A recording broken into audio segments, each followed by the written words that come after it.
कि वोट डालने से पहले ये सोचिए कि क्या वो सरकार बना सकते हैं।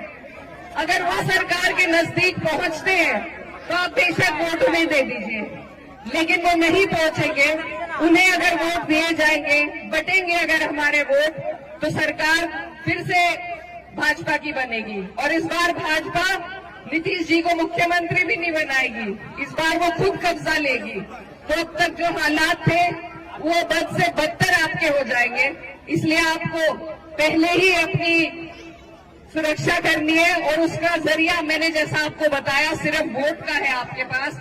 इस बार आपको नहीं बटना है, आपको एक एक वोट एकजुट होकर अपने प्रत्याशी लालटेन पर देने का काम करना है। तो इन्हीं बातों के साथ मैं उम्मीद करती हूँ कि पोवाखाली की ये जनता, ये गयूर आवाम सही फैसला लेगी, लालटेन का बटन दबाएगी और मौलाना सऊद साहब को यहाँ से जिताने का फिर से काम करेगी। आप सब यहाँ मेरी बात सुनने के लिए इकट्ठा हुए, यहाँ पर दूर दूर से लोग आए, मैं आपका तहे दिल से शुक्रिया अदा करती हूँ। और बस एक बात के साथ आपसे विदा लेना चाहती हूँ कि उसूलों पर जब आ जाए तो टकराना जरूरी है, जिंदा हो तो जिंदा नजर आना जरूरी है।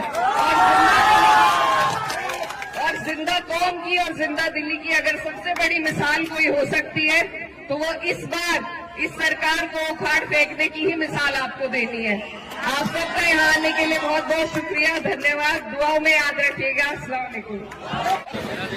और एक